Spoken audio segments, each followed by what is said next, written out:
मित्रों जय हिंद। एपी ज्ञान गंगा के यूट्यूब क्लास में आप सबका स्वागत है। और आज हम आपके बीच उपस्थित हैं एक अत्यंत महत्वपूर्ण विषय लेकर के। जैसा कि आप जानते हैं कि अपने देश के मानव संसाधन विकास मंत्रालय ने नई शिक्षा नीति की घोषणा कर दी है। तो आइए हम सब लोग नई शिक्षा नीति क्या है, किस प्रकार से है, और जो पहले की शिक्षा नीति हमारे देश में विगत 34 वर्षों से चल रही थी, उस शिक्षा नीति में और नई शिक्षा नीति का तुलनात्मक अध्ययन करते हैं और देखते हैं कि कौन कौन सी चीजें ऐसी हैं जिसके बारे में नई शिक्षा नीति में सुधारात्मक रवैया अपनाया गया है। तो आइए जानें। देश की शिक्षा नीति में यह एक महत्वपूर्ण बदलाव है और कहा जाता है कि जब किसी देश में कोई जरूरी चीज पर कोई महत्वपूर्ण परिवर्तन करना हो, देश को आगे ले जाना हो, तो सबसे पहले उसकी पुरानी शिक्षा व्यवस्था में परिवर्तन होना आवश्यक है। और इसी जो है को ध्यान में रखते हुए हमारे देश के बुद्धिजीवियों ने, छात्रों ने, अध्यापकों ने, अभिभावकों ने और गणमान्य नागरिकों ने, सबने जो है शिक्षा कमेटी को सुझाव दिया और उसके सुझाव के आधार पर हमारे देश में एक नई शिक्षा प्रणाली आई है। तो आइए देखें इसमें और क्या क्या परिवर्तन है। मित्रों, हमारे देश में पहली शिक्षा नीति सन 1968 में आई थी और इसके बाद दूसरी शिक्षा नीति 1986 में लाई गई थी। यद्यपि दूसरी शिक्षा नीति 1986 के बाद 1992 में संशोधित कर दी गई थी, लेकिन तब भी अपने देश में 1986 की शिक्षा नीति चल रही थी। अब 34 वर्षों के बाद में 21वीं सदी के 20वें वर्ष यानी 2020 में इस नए शिक्षा नीति की घोषणा की गई है। कहा जाता है कि नई शिक्षा नीति में कुछ हट करके प्रावधान किए गए हैं, कुछ ऐसे प्रावधान किए गए हैं जिसके बारे में हम सबको जानना बेहद आवश्यक है। और नई शिक्षा व्यवस्था में विद्यार्थियों को रटने की प्रवृत्ति से मुक्ति दिलाने की बात कही गई है। तो जो छोटे बच्चों के लिए बस्तों का बोझ बड़ा भारी होता था, मानसिक दबाव होता था, कोई चीज लाइन बाय लाइन याद करने की स्थिति में होते थे और उनका मानसिक विकास पूर्ण रूप से नहीं हो पाता था, वो एक दबाव की स्थिति झेलते रहते थे। तो नई शिक्षा नीति में कुछ ऐसी व्यवस्था लागू की गई है कि जिससे छोटे बच्चे, हमारे छोटे क्लास के बच्चे और बड़े क्लास के बच्चे भी मानसिक दबाव से ऊपर उठ सकें और फ्री माइंड से, स्वतंत्र विचार से कुछ नया सोच सकें, कुछ नया कर सकें। तो आइए देखें इसमें क्या है। मित्रों, हमारे देश में अभी तक जो शिक्षा व्यवस्था चल रही थी वो 10+2 के फॉर्मेट पर चल रही थी। 10+2 के फॉर्मेट की व्यवस्था अब बदल करके 5+3+3+4 के फॉर्मेट में कर दी गई है। इस नई व्यवस्था में इस नई व्यवस्था से संबंधित जो विद्यार्थी हैं, ना कि केवल विद्यार्थी, उनके अभिभावकों को भी और देश के सभी बुद्धिजीवियों को इस नई व्यवस्था के संबंध में जानकारी हासिल करनी चाहिए। सब ये जो नई व्यवस्था है 5+3+3+4 के फॉर्मेट में, इसमें जो पहला स्टेज है 5 का, उसे फाउंडेशन स्टेज या प्री प्राइमरी स्टेज कहेंगे। यानी छोटा बच्चा, जो बच्चा 3 साल का है, वो सबसे पहले आंगनबाड़ी आदि में पढ़ने के लिए जाएगा और वह 3 वर्ष तक खेलना कूदना, उसके साथ कुछ पढ़ना लिखना, कुछ अक्षर पहचान करना आदि चीजें विद्यालयों में सीखेगा 3 वर्ष तक। और उसके बाद 2 वर्ष तक उसकी 2 कक्षाएं चलेंगी, कक्षा 1 और कक्षा 2। यानी सबसे पहला जो स्टेज है वो है फाउंडेशन स्टेज, जिसे प्री प्राइमरी स्टेज कहते हैं। और ये 5 वर्षों का होगा, जिसमें कोई बच्चा 3 वर्ष तक खेलना कूदना, हल्का फुल्का पढ़ना लिखना, खेल खेल में पढ़ाई करना, अक्षरों की पहचान करना आदि के माध्यम से पढ़ाई करेगा। और अंतिम 2 वर्ष में कक्षा 1 और कक्षा 2 की पढ़ाई करेगा। इसका करिकुलम एनसीईआरटी द्वारा तैयार किया जाएगा और इसमें जो है बच्चे प्राथमिक कक्षाओं के पूर्व का अध्ययन करेंगे। और इसके बाद दूसरी स्टेज आती है 5+3 की। तो जो 3 की दूसरी स्टेज है उसमें बच्चा कक्षा 3, कक्षा 4 और कक्षा 5 में अध्ययन करेगा। इसके साथ ही बच्चों को मस्तिष्क के विकास के लिए 3 साल में उनका परिचय विद्यालयों में विभिन्न विषयों के माध्यम से कराया जाएगा और उन्हें भविष्य के लिए तैयार करने की पूरी कोशिश की जाएगी, जिसमें कक्षा 3 से 5 तक स्थानीय भाषा में, बोलचाल की भाषा में अथवा मातृभाषा में बच्चे अध्ययन करेंगे और इस समय उनकी उम्र 8 वर्ष से 11 वर्ष के मध्य होगी। इसके बाद तीसरा स्टेज आएगा जो फिर 3 वर्षों का होगा, जिसे हम मिडिल स्टेज कहेंगे और इसमें बच्चा कक्षा 6 से लेकर के कक्षा 8 तक पढ़ाई करेगा। इस स्टेज में छात्रों को तय पाठ्यक्रम के मुताबिक पढ़ाया जाएगा और छात्र की उम्र इस स्टेज में 11 से 14 वर्ष की होगी। इसमें छात्रों को इंटर्नशिप का भी मौका दिया जाएगा और बच्चे पढ़ाई के साथ साथ कुछ ऐसी चीजें, कुछ ऐसी गतिविधि जिसमें वे रुचि रखते हैं और जिसमें वे कुछ करना चाहते हैं, जिसमें उनके पास कुछ गॉड गिफ्ट है कि कुछ ऐसी प्रवृत्ति है जिसको वो सीखना चाहते हैं, तो उधर बच्चों का ध्यान दिया जाएगा और वे पढ़ाई के साथ साथ इस ओर भी अपना ध्यान दे पाएंगे। ये स्टेज जो है 3 वर्षों का होगा, यानी पहला स्टेज है फाउंडेशन स्टेज जिसे प्री प्राइमरी स्टेज कहते हैं और दूसरा स्टेज है प्रीपेयरिंग स्टेज जो 3 वर्षों का है। फिर उसके बाद में मिडिल स्टेज कक्षा 6, 7, 8 में अध्ययन का, ये भी 3 वर्षों का है और उसके बाद आती है लास्ट स्टेज। तो जो लास्ट स्टेज है उसको सेकेंडरी स्टेज कहते हैं। पहले की व्यवस्था में सेकेंडरी और हायर सेकेंडरी का प्रावधान था, अब ऐसा कुछ भी नहीं है। जो चौथी स्टेज है बच्चों की 4 वर्ष की होगी और ये सेकेंडरी स्टेज कही जाएगी। इसमें कोई भी बच्चा 9 से 12 तक की कक्षाओं में अध्ययन करेगा और उसकी उम्र 14 से 18 वर्ष के आसपास हो जाएगी। तो पूर्व की प्रणाली में बच्चे को 6 वर्ष से लेकर के और 14 वर्ष तक निःशुल्क और अनिवार्य शिक्षा का प्रावधान किया गया था, लेकिन इस नई शिक्षा व्यवस्था में 3 वर्ष से लेकर के 18 वर्ष तक के बच्चों के लिए शिक्षा का प्रावधान किया गया है। इस स्टेज में छात्रों में किसी विषय को लेकर के गहरी समझ पैदा की जाएगी, उनकी विश्लेषण क्षमता को बढ़ाया जाएगा और उन्हें जीवन में बड़े लक्ष्य निर्धारित करने के लिए प्रेरित किया जाएगा। लेकिन इसमें एक महत्वपूर्ण बात है कि अब तक स्कूलों में जो स्ट्रीम सिस्टम चलता था वो समाप्त कर दिया गया है, यानी कक्षा 9 से 12 तक की कक्षाओं में जाने वाले छात्र अभी तक 3-4 स्टेज में जो है पढ़ाई करते थे। कला वर्ग जिसे मानविकी वर्ग कहते हैं, विज्ञान वर्ग और कृषि वर्ग एग्रीकल्चर और कॉमर्स वर्ग में अध्ययन किया करते थे, लेकिन अब ये स्ट्रीम की व्यवस्था समाप्त कर दी गई है। कोई विद्यार्थी अपने मनपसंद विषयों को एक साथ पढ़ सकता है, जैसे गणित के साथ इतिहास की पढ़ाई या फिजिक्स के साथ कॉमर्स विषय की पढ़ाई आदि।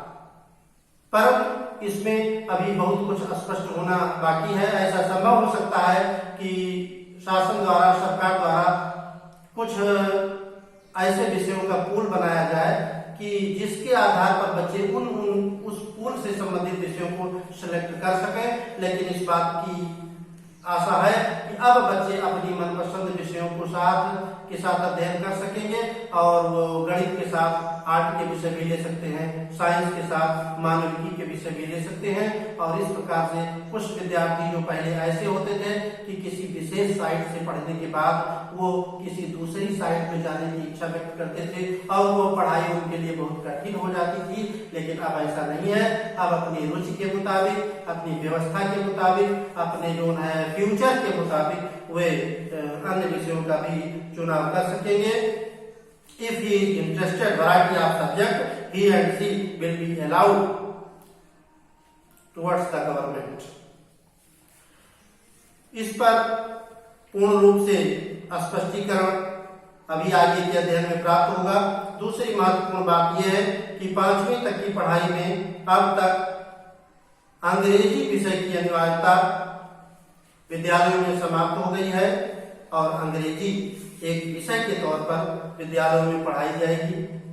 सरकार का ये मानना है कि बच्चे प्रारंभिक अपनी पढ़ाई, प्रारंभिक 5 वर्षों की पढ़ाई अपने मातृभाषा में, अपने बोलचाल की भाषा में, अपने पेरेंट्स की भाषा में अगर करते हैं तो वो अच्छी तरह से समझ सकते हैं, क्योंकि वो भाषा उनके हृदय की भाषा होती है, उनके जो है मस्तिष्क की भाषा होती है। और छोटे बच्चों को इसे इतर शिक्षा देना या जबरदस्ती अंग्रेजी थोपना उनके लिए जो है बहुत हितकर नहीं होगा। एक किंवदंती है कि एक बार की बात है कि सम्राट अकबर के दरबार में कोई बहुभाषी व्यक्ति आ गया। कई भाषाएं बोल लेता था, हिंदी, अंग्रेजी, उर्दू, फ्रांसी, चीनी, संस्कृत, जापानी, जो भी अनेक भाषाएं हो सकती है। वो बड़ा विद्वान था और उसने इस बात की घोषणा की कि आपके दरबार में कोई व्यक्ति ऐसा हो जो यह बता सके कि मेरी टंग लैंग्वेज या मेरी मातृभाषा क्या है, तो हम मानेंगे कि जो है आपके दरबार में कोई बुद्धिमान व्यक्ति है। आप जानते हैं कि अकबर के दरबार में कोई ऐसा केस आता था जिसको और लोग नहीं हल कर पाते थे, तो उस केस को बीरबल को हैंड ओवर कर दिया जाता था, बीरबल को रेफर कर दिया जाता था। बीरबल ने उससे बातचीत की, कई भाषाओं में वो पारंगत था। फिर बीरबल ने सोचा कि क्या किया जाए, इसकी मातृभाषा कैसे जानी जाए। बीरबल गए और किसी एक सैनिक से कुछ गुप्त मंत्रणा करते हैं। वो सैनिक आता है और अचानक उसे धक्का देकर के गिरा देता है बहुभाषी व्यक्ति को। जब वो अचानक गिर पड़ता है तो उसके मुंह से उसकी मातृभाषा की आवाज आती है, अरे दादा हम तो गिर गए। बीरबल ने कहा कि जहां पना यही इसकी मातृभाषा है। तो मातृभाषा हृदय की भाषा होती है, मातृभाषा मस्तिष्क की भाषा होती है। और इस नई शिक्षा नीति में ये व्यवस्था की गई है कि बच्चे जो बोलचाल की भाषा है, जो उनके पेरेंट्स भाषा बोलते हैं, उसमें वो अच्छा सीख सकते हैं और अच्छा कर सकते हैं। कक्षा 6 से 8 की पढ़ाई के दौरान बच्चों को कंप्यूटर कोडिंग सीखने का मौका दिया जाएगा और छात्रों को इंटर्नशिप का भी मौका मिलेगा। अर्थात यदि वे किसी विशेष विषय, विशेष कार्य में रुचि रखते हैं, इंटरेस्ट रखते हैं, तो उन्हें अपने विद्यालय की पढ़ाई के साथ साथ इससे जुड़ी इंटर्नशिप का मौका दिया जाएगा। जैसे कोई बच्चा यदि कंप्यूटर में रुचि रखता है, कंप्यूटर चलाने में रुचि रखता है, तो उसे विद्यालय की पढ़ाई के साथ साथ किसी कंप्यूटर कोर्स में एडमिशन दिलाया जा सकता है या वो किसी कंप्यूटर संस्थान में कंप्यूटर सीखने के लिए जा सकता है। क्योंकि कहा गया है practical knowledge is far better than the bookish knowledge, और इसी पैटर्न पर जो है नई शिक्षा नीति की व्यवस्था निर्धारित की गई। इसके आगे 9वीं से 12वीं तक की परीक्षाएं, जो साल में एक बार बोर्ड परीक्षा होती थी, यानी पिछले व्यवस्था में 9 से 10 में बच्चा केवल 10 में बोर्ड परीक्षा देता था और बच्चा 11-12 में केवल 12वीं में बोर्ड की परीक्षा देता था। हाँ, एग्रीकल्चर आदि विषयों में 11वें और 12वें में दोनों में बोर्ड की परीक्षाएं होती थी, लेकिन अब 9वीं से 12वीं तक की परीक्षाएं सेमेस्टर प्रणाली से कराई जाएंगी। यानी हर साल 2 सेमेस्टर होंगे और 6-6 माह पर सेमेस्टर परीक्षा कराई जाएगी और दोनों परीक्षाओं के अंकों को जोड़ करके विद्यार्थियों का रिपोर्ट कार्ड यानी रिजल्ट तैयार किया जाएगा। बोर्ड की परीक्षाओं को आसान बनाया जाएगा और छात्रों की क्षमता का आकलन किया जाएगा। किसी छात्र का रिपोर्ट कार्ड तैयार करते समय उसके व्यवहार, उसकी मूल प्रवृत्ति, एक्टिविटी और एटीट्यूड का ध्यान रखा जाएगा और इसे 360 डिग्री असेसमेंट के आधार पर तैयार किया जाएगा, जिसमें छात्र अपना मूल्यांकन स्वयं भी करेंगे, उनके सहपाठी भी उनका मूल्यांकन करेंगे और विषय के अध्यापक भी उनका मूल्यांकन करेंगे। 12वीं के बाद प्रवेश के लिए कॉमन एप्टीट्यूड टेस्ट भी दे सकेंगे और ग्रेजुएशन की पढ़ाई को, जो अभी तक 3 वर्षों की पढ़ाई होती थी, कुछ ग्रेजुएशन 4 वर्ष का भी था, जैसे बीएससी एजी 4 वर्ष का है, बीए अभी तक पुरानी व्यवस्था में 3 वर्ष का है, बीएससी 3 वर्ष का है, लेकिन अब नई व्यवस्था में जो ग्रेजुएशन की पढ़ाई होगी वो 4 वर्षों की पूरी मानी जाएगी। हालांकि 3 वर्ष बाद भी स्टूडेंट्स या विद्यार्थी अपना जो है सर्टिफिकेट कहीं भी किसी भी जगह पर किसी भी नौकरी आदि में पूर्ण विश्वास के साथ लगा सकेंगे। अब आइए देखते हैं, इसमें एक महत्वपूर्ण बदलाव किया गया है। ग्रेजुएशन की पढ़ाई में पहले ये होता था कि कोई भी विद्यार्थी जो 1 साल या 2 साल पढ़ने के बाद किसी कारण से उसकी पढ़ाई छूट जाती थी या वह आगे नहीं पढ़ पाता था, तो उसके जो 1 साल की पढ़ाई है उसका कोई ऐसा प्रमाण पत्र नहीं मिलता था जो उसके लिए निकट भविष्य में ये प्रमाण रखे कि हाँ इसने ग्रेजुएशन की पढ़ाई की है। वो स्वतः समाप्त हो जाता था अगर उन्होंने पूरा 3 वर्ष की पढ़ाई नहीं की है। लेकिन अब इसमें एक महत्वपूर्ण बदलाव किया गया है। इसमें यह किया गया है कि कोई भी विद्यार्थी 1 साल या 2 साल या 3 साल की पढ़ाई करने के बाद अगर ग्रेजुएशन को आगे छोड़ देता है या आगे कोई दूसरा कोर्स करने लगता है या आगे कोई दूसरी पढ़ाई करने लगता है, तो भी उसके वो रिकॉर्ड वैलिड माने जाएंगे और उन्हें जो है आवश्यकता पड़ने पर किसी भी संस्थान में या किसी जगह पर लगाया जा सकेगा। तो आइए, यदि विद्यार्थी 1 साल पढ़ने के बाद ग्रेजुएशन में और अपना कोर्स छोड़ देता है तो उसे सर्टिफिकेट दिया जाएगा। यदि विद्यार्थी, इसको ध्यान से समझ लें, यदि कोई विद्यार्थी 1 वर्ष ग्रेजुएशन की शिक्षा ग्रहण करने के बाद में वो जो है पढ़ाई छोड़ देता है, पढ़ाई बंद कर देता है, तो उसे सर्टिफिकेट दिया जाएगा। और यदि 2 वर्ष की पढ़ाई करने के बाद वो अपनी पढ़ाई छोड़ देता है तो उसे डिप्लोमा की डिग्री दी जाएगी। इसी प्रकार यदि 3 वर्ष की पढ़ाई करने के बाद वो स्टूडेंट अपनी पढ़ाई छोड़ देता है, बंद कर देता है, तो उसे बैचलर्स की डिग्री दी जाएगी। और यदि वो 4 वर्ष का पूरा अपना कोर्स ग्रेजुएशन का करता है तो उसे रिसर्च के साथ बैचलर की डिग्री प्रदान की जाएगी और इसके आगे वो जो है कोई भी उच्चतर शिक्षा यानी पोस्ट ग्रेजुएट शिक्षा या अन्य पीएचडी आदि वो कर सकते हैं। एमफिल की व्यवस्था समाप्त कर दी गई है और पीजी जो है जो 4 वर्ष का स्नातक किए हैं वो एक या 2 वर्ष में भी जो है इनमें कर सकते हैं। इस व्यवस्था को मल्टी एंट्री और मल्टी एग्जिट व्यवस्था कहते हैं। यानी कोई भी विद्यार्थी जब चाहे तब किसी भी जो है अपनी पढ़ाई की आगे की कक्षा में, पढ़ाई के वर्ष में, पढ़ाई के सेमेस्टर में प्रवेश ले सकता है और जब वो विद्यार्थी चाहे या उसकी स्थित परिस्थिति के अनुकूल की वो पढ़ाई बंद कर दे तब वो अपनी पढ़ाई को बंद कर सकता है। इस व्यवस्था को मल्टी एंट्री और मल्टी एग्जिट की व्यवस्था कहते हैं। इसके साथ एकेडमिक बैंक ऑफ क्रेडिट बनाया जाएगा। विद्यार्थियों का एकेडमिक बैंक ऑफ क्रेडिट बनाया जाएगा अगर वो कोई पढ़ाई करके छोड़ देते हैं और कुछ वर्षों के बाद, कुछ दिनों के बाद पुनः उसकी पढ़ाई करना चाहते हैं तो उनका जो क्रेडिट बैंक होगा उसमें उनके कोर्स के अंक सेव रहेंगे जिस प्रकार से डिजी लॉकर आदि में होता है और आगे जब वो पढ़ाई करेंगे, आगे जब वो कोई डिग्री प्राप्त करेंगे तो ये अंक उनके उस अंकों में जोड़ दिए जाएंगे। शिक्षा के क्षेत्र में यह बदलाव जो है छात्रों, अभिभावकों, शिक्षाविदों, शिक्षकों एवं समाज के जिम्मेदार नागरिकों के साथ लगभग 2 लाख या उससे अधिक लोगों से विचार विमर्श के बाद किया गया और इसमें संस्कृत भाषा को बढ़ावा दिया गया है। रटने की प्रवृत्ति को कम किया गया है। बच्चे रट्टू तोता ना बने और समझकर पढ़ने की, उनके विचारों को एक पंख प्रदान करने की कोशिश की गई है। राष्ट्रीय शिक्षा नीति का मसौदा इसरो के पूर्व प्रमुख डॉक्टर के कस्तूरीरंगन के नेतृत्व में तैयार किया गया है और यह 600 से अधिक पृष्ठों का है। इसी के साथ साथ एक व्यवस्था और की गई है कि मानव संसाधन विकास मंत्रालय का नाम बदल करके अब शिक्षा मंत्रालय कर दिया गया।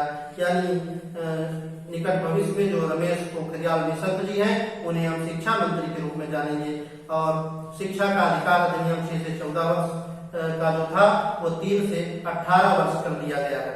इसके साथ साथ जो अध्यापन के क्षेत्र में अपना करियर बनाना चाहते हैं, जैसे अभी तक बीटीसी या डीएलएड या बीएड या एमएड आदि जो है प्रशिक्षण प्राप्त करके लोग अध्यापक बनना चाहते थे या बनते थे, तो इसकी व्यवस्था अब 3 श्रेणियों में कर दी गई है। जो इंटरमीडिएट की परीक्षा के बाद यानी 5+3+3+4 की व्यवस्था के बाद में बीएड करना चाहते हैं उन्हें 4 वर्ष का बीएड करना पड़ेगा, और जो स्नातक के बाद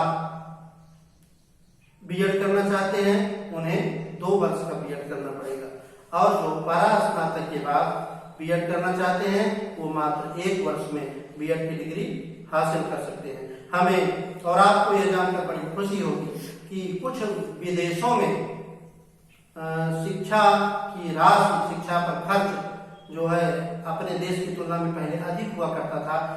अपने देश में अभी तक 4.43% जीडीपी का जो है सरकार खर्च करती थी, लेकिन इस नए शिक्षा व्यवस्था में संपूर्ण जीडीपी का 6% खर्च करने का ऐलान किया गया है, और इससे इस बात की आशा है कि शिक्षा में अवश्य सुधार होगा और इस नई व्यवस्था में आने वाले लोग वास्तव में बड़े भाग्यशाली हैं जो इस नई व्यवस्था में पदार्पण करेंगे। शिक्षा व्यवस्था राज्य और केंद्र की समवर्ती सूची में आती है, यानी दोनों का उस पर अधिकार है, लेकिन किसी कंट्रोवर्सी की स्थिति में, किसी विवाद की स्थिति में जो केंद्र की गाइडलाइन होती है वही माना जाता है, तो उसी की गाइडलाइन पर जो है ज्यादा विश्वास किया जाता है। अब आइए देखें कि जो टीटी लोग करते थे, अध्यापक लोग जो टीटी की परीक्षा देते थे कक्षा 1 से कक्षा 8 तक की कक्षाओं में अध्यापन के लिए, उनके लिए एक नई व्यवस्था बनाई गई है कि वो अब ये टीटी देंगे, लेकिन ये टीटी हाई स्कूल तक की कक्षाओं में पढ़ाने के लिए मान्य होगी, और शिक्षा में ये इस परिवर्तन का हम लोग हार्दिक स्वागत करते हैं।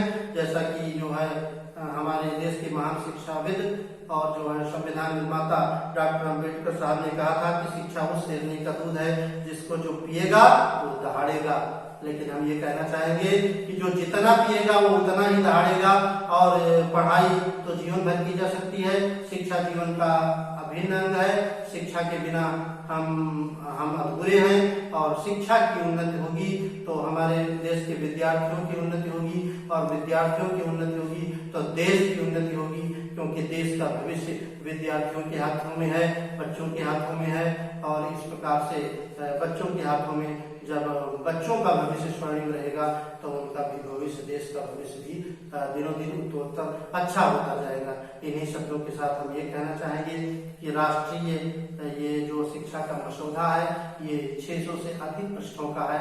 इस पर अभी भी बुद्धिजीवी लोग रिसर्च कर रहे हैं, अध्ययन कर रहे हैं, विश्लेषण कर रहे हैं। मैंने जो आपको जानकारी दी है ये बहुत कुछ अध्ययन करके मैंने भी आपको बताया है, फिर भी किसी प्रकार कोई पॉइंट, कोई बिंदु छूट गया हो तो ऐसा संभव हो सकता है, कोई बिंदु जो है किसी में जरा सी त्रुटि हो गई हो, ऐसा भी माना जा सकता है, क्योंकि हम भी कोई भगवान नहीं है, हम आगे भी अध्ययन करते रहेंगे और आप लोग हमें कमेंट में बताते रहिएगा। फिर जैसे जैसे जो जो बदलाव आते जाएंगे या जो जो बातें क्लियर होती जाएंगी हम आपको बताएंगे। इन्हीं के साथ आज के लिए इतना ही। धन्यवाद। जय हिंद।